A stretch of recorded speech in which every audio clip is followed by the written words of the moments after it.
ආයිබෝන්. ගොඩක් දෙනෙක් මගෙන් අහන දෙයක් තමයි බර අඩු කරගන්නේ කොහොමද? ඇඟ කෙට්ටු කරගන්නේ කොහොමද කියලා. අද මම බර අඩු කරන්න පුළුවන්, ඇඟ කෙට්ටු කරන්න පුළුවන් සරල ක්‍රම 20ක් ඉදිරිපත් කරන්න හිතුවා.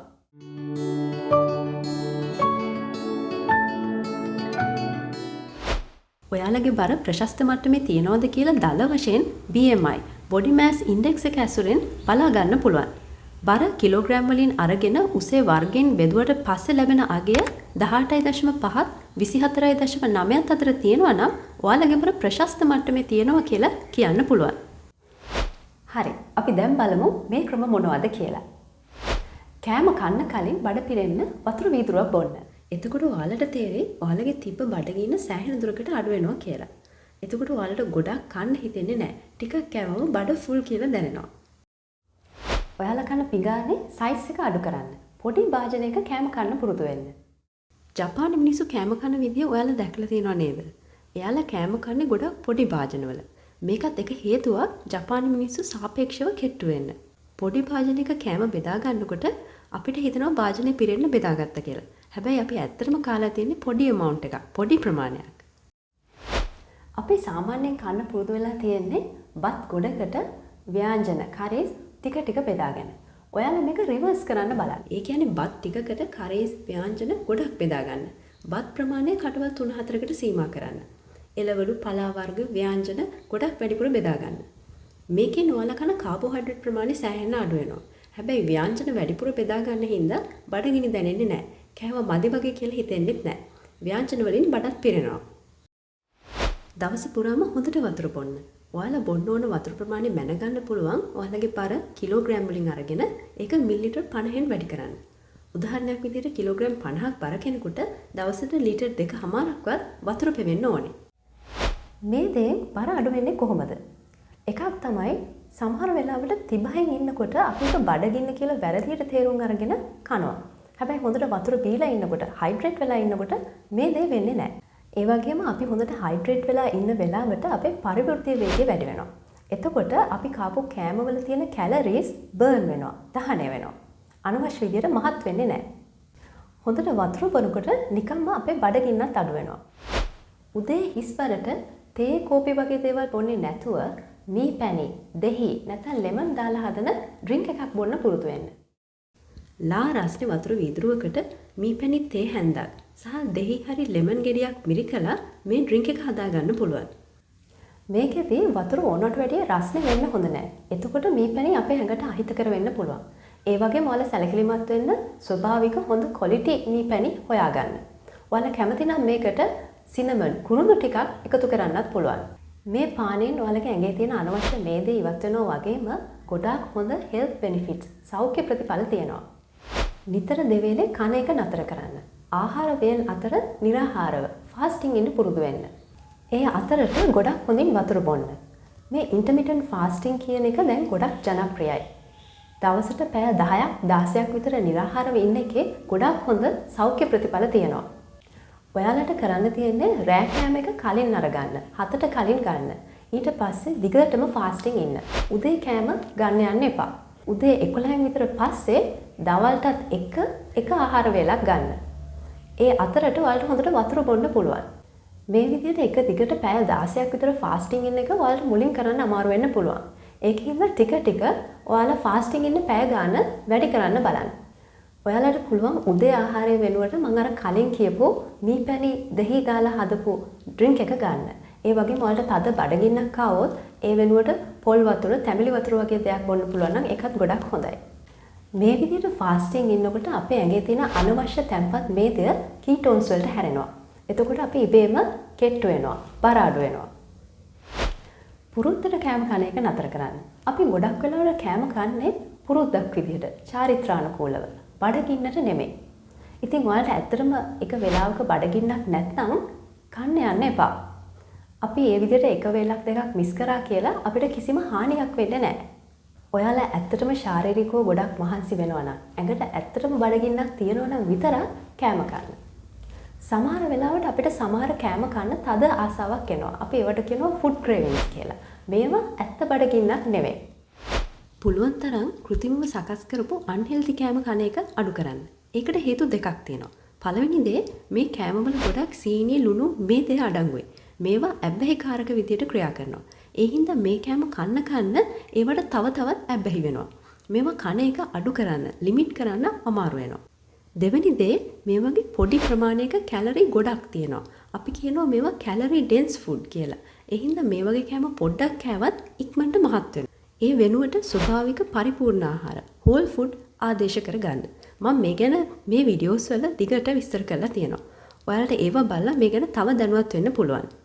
ගොඩක් කාබෝහයිඩ්‍රේට්ස් තියෙන කෑම, පැන් රස කෑම, බත්, පාම් පිටි වලින් හදන පාන්, බනිස්, ඉන්දියාප්ප වගේ කෑම පුළුවන් තරම් අඩු කරන්න.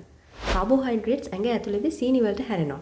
ඒ හින්දා මේ වගේ කෑම වලින් අපි ඉක්මනට මහත් වෙනවා. ඒ වෙනුවට ප්‍රෝටීන් බහුල කෑම වැඩි කරන්න. සෝයා මීට්, බිත්තර සුදු මදය, හතු වර්ග, ලීන් මීට්, චිකන් වගේ දේවල් කෑමට ගන්න. හොඳ හෙල්දි කෑම කන්න අපි කොච්චර මොටිවේට් වුණත් දැනුවත් වුණත් මේ වගේ කෘත්‍රිමව සකස් කරපු අන්හෙල්දි කෑම බොහොම ලේසියෙන් අපේ ගෙදර ගන්න තියෙනවා නම් අපිට තද ක්‍රේවිං එකක් එන වෙලාවට අපිට අපිව පාලනය කරන්න බැරුව යනවා. අපිට ඒව කන්න හිතෙනවා.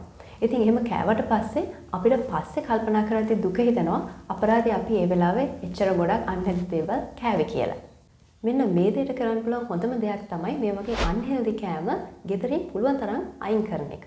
එහෙම නැත්නම් අපිට ලේසියෙන් අතට අහු වෙන්නේ නැති තැනක කබඩ් එකක වගේ දාලා ලොක් කරලා වගේ තියන එක. ආහාර වේල කලින් ප්ලෑන් කරන්න, සැලසුම් කරන්න. අද දවල්ට මොනවද කන්නේ, රැට මොනවද කන්නේ කියලා කලින්ම තීරණය කරලා ප්ලෑන් කරලා තියන්න.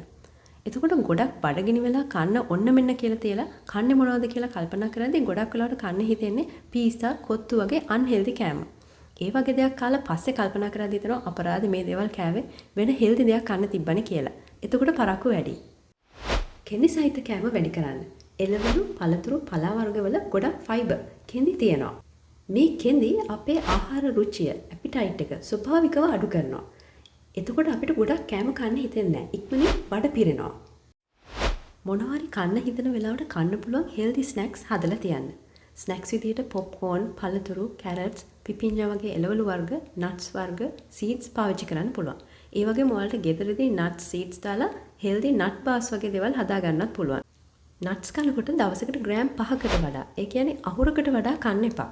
මොකද නට්ස් වල කැලරි ගොඩක් තියෙනවා. ඒකෙන් මහත් වෙන්න පුළුවන්. කෑම කද්දි පුළුවන් තරම් බලන්න කෑමට සම්පූර්ණ අවධානය දෙමින් ආහාර ගන්න. ටීවී බලන ගමන්, YouTube එකේ වීඩියෝස් බලන ගමන් කන්න ගියොත් අපිට නොදැනීම බඩගින්න තරමටත් වඩා කෑම ගොඩක් කැවෙනවා. ඒ හින්දා සිහියෙන් මයින්ඩ්ෆුල් විදිහට කෑම ගන්න එක ගොඩක් වැදගත්. පුළුවන් තරම් හිමීට හොඳින් වෙලාව අරගෙන කෑම කන්න. අපේ මොලේ තියෙනවා සැටයිටි සෙන්ටර් එක. මෙන්න මේකෙන් තමයි අපේ ඇඟට ඕන කෑම ලැබිලා, අපේ බඩ පිරීලා, අපේ කුසගින්න නිවිලා කියන පණිවිඩය අපිට එන්නේ. එතකොට අපි කෑම කන එක නවත්තනවා. හැබැයි ඒ පණිවිඩය එන්න ටිකක් පරක්කු වෙනවා. ඒ හින්දා අපි හිමීට කෑම කෑවොත් අපි කෑම කන අතරෙම අපේ බඩ පිරීලා, අපේ ඇඟට අවශ්‍ය කෑම ප්‍රමාණය ලැබිලා කියලා මෙන්න මේ පණිවිඩය අපිට එනවා. එතකොට අපි කෑම කන එක නතර වෙනවා. හැබැයි අපි වේගෙන් කෑම කනකොට අපේ ඇඟට අවශ්‍ය කෑම ප්‍රමාණයටත් වැඩිය ලොකු කෑම ප්‍රමාණයක් කෑවට පස්සේ තමයි මේ පණිවිඩය එන්නේ. මොකද ඒකෙන්නේ පරක්කු වෙලා. එතකොට තමයි අපි කෑම කන එක නතර කරන්නේ. මේකෙන් අපි ගොඩක් අපේ ඇඟට ඕන ප්‍රමාණයටත් වැඩිය කෑම ප්‍රමාණයක් කැවෙනවා. ඔයාලා අත්දැකීමෙන් දන්නවා ඇති අපි ස්ට්‍රෙස් වුණාම, මූඩ් එක ලෝ වුණාම, මොනවා හරි ගැන දුක් වෙනකොට අපිට පැණි රස දේවල් කන්න හිතෙනවා. අන්හෙල්දි දේවල් කන්න හිතෙනවා. ඒ හින්දා පුළුවන් තරම් try කරන්න භාවනාව, යෝග, කවුන්සලින්, ජර්නලින් වගේ දේවල් හරහා මනස සාමකාමී කරගන්න. ස්ට්‍රෙස් එක, ආතතිය අවම කරගන්න. ඒ වගේම යෝග වලින් පුළුවන් ඇඩික්ෂන්, ඇබ්බැහිවීම නැති කරන්න. ඒ දේ කෑම වලටත් අදාළයි. ෆුඩ් ක්‍රේවිංස්, එක කෑම වලට තියෙන ඇබ්බැහිවීම යෝග වලින් නවත්ත ගන්න පුළුවන්. දිනපතා ව්‍යායාම කිරීම. මේ ගැන කරුණු දෙකක් කියන්න ඕනේ. පළවෙනි දේ තමයි ඔයාලා කන කෑම වල තියෙන කැලරි එක්සර්සයිස් වලින් විතරක් බර්න් කරන්න, දහනය කරන්න හිතනවා නම් ඒක හරිම අකාර්යක්ෂමයි. හරිම ඉන්එෆෙක්ටිව්. ඒක ප්‍රැක්ටිකල් නෑ. උදාහරණයක් විදිහට මේ වගේ පොඩි කප් කේක් එකක් ඔයාලට කන්න යන විනාඩියකටත් අඩු කාලයක්. හැබැයි මේකේ තියෙන කැලරි ටික බර්න් කරන්න, දහනය කරන්න ඔයාලට පැය එකමාරක් විතර අධිකව දහඩිය දාන ජොගින්, ස්විමින්, ජිම් වර්ක්අවුට් එකක් වගේ එක්සර්සයිස් එකක් කරන්න වෙනවා. මේ වගේ පීට්සා කෑල්ලක් බර්න් කරන්න පැයක් විතර එක්සර්සයිස් කරන්න වෙනවා. ඒ හින්දා මේ දේ weight loss එකට ප්‍රැක්ටිකල් නෑ.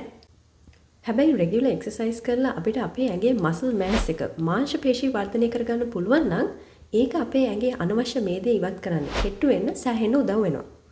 මසල්ස් එහෙම නැත්නම් මාංශ පේශි ලේසියෙන් දේවල තියෙන සීනි උරා ගන්නවා. ඒවා ඉක්මනට දහනය කරනවා. හොඳ මසල් මෑස් එකක් තියෙන කෙනෙක් තරමක් කෑවා කියලා ලේසියෙන් මහත් වෙන්නේ නැහැ. හොඳ ගැඹුරු නිින්දක් ලබා ගන්න. පරීක්ෂණ වලින් හොයාගෙන තියෙනවා හොඳ නිින්දක් ලැබෙන්නේ නැති වුණාම අපි ඕනවට වඩා කන්න බලනවා කියලා. overeating ඒ වගේම food cravings එනවා කියලා. එක එක කෑම ಜಾති කන්න ආසාවල් එනවා කියලා.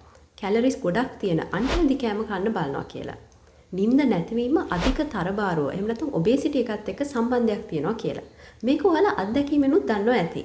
ඒ හින්දා පුළුවන් තරම් try කරන්න කලින් නිින්දට යන්න. නිින්දට යන්න පැයකටවත් කලින් ෆෝන්ස්, ටීවී වගේ ඉලෙක්ට්‍රොනික ඩිවයිසස් වලින් අයින් වෙන්න. හවස් වරුවේම අනවශ්‍ය කලබලකාරී දේවල් ඔලුවට දාගන්න නැතුව ඉන්න. මනස සාමකාමීව තියාගන්න. හොඳ ගැඹුරු නිින්දක් ලබා ගන්න.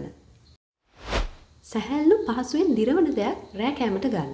උදාහරණ විදිහට සුප් එකක්, තඹපු එළවලු ටිකක්, පළතුරු ටිකක් වගේ. මේකෙන් වැඩ දෙකක් වෙනවා. පළවෙනි දේ මේ හින්දා නිින්ද සුව පහසු වෙනවා. ගැඹුරු නිින්දක් ලැබෙනවා. අනිත් එක අනිත් දවසේ උදේ නැගිටිනකොටම තේරෙනවා ඇඟ කෙට්ටු වෙලා සැහැල්ලු වෙලා කියලා. බඩ පිපෙන ගතිය, පුරෝධාන ගතිය අඩු වෙලා කියලා. ඔයාලා කන කෑම මොනවද, කොච්චර කෑවද කියලා ෆුඩ් ඩයරි එකක නෝට් කරගන්න. සතියකට සැරයක් බර මැනලා බලන්න. ඒ වගේම දැන් ගොඩක් හොඳ ෆිට්නස් ඇප්ස් තියෙනවා. ඒව හරහා ඔයාලගේ ෆිට්නස් එක මොනිටර් කරන්න පුළුවන්. මේ වගේ දේවල් වලින් ඔයාලගේ ගමනේ ඔයාලා කොතනද ඉන්නේ කියලා ඔයාලගේ ප්‍රෝග්‍රස් එක ඔයාලට මැනගන්න පුළුවන්. ඒ වගේම වඩා හොඳ හෙල්දි choices වලට යන්න ඔයාලට ධෛර්යයක් ලැබෙනවා, මොටිවේට් වෙනවා. ඔයාලා දන්න ඔයාලගේ බර අඩු කරන්න උදව් වෙච්ච සරල ක්‍රම, ටිප්ස් මොනවා හරි තියනවාද? එහෙම මොනවා හරි ඔයාලා දන්නවා නම් අනිත් අයටත් ඒ දේවල් දැනගන්න කමෙන්ට් සෙක්ෂන් එකේ ෂෙයා කරන්න. බර අඩු කරන්න මහන්සි වෙන ඔයාලා දන්න ඔයාලගේ යාළුවෙක් හරි පවුලේ කවුරු හරි ඉන්නවා නම් මේ ටිප්ස් එයාලටත් කියලා දෙන්න. මේ දැනුම බෙදා ගන්න. ඔයාලට සුබ දවසක්.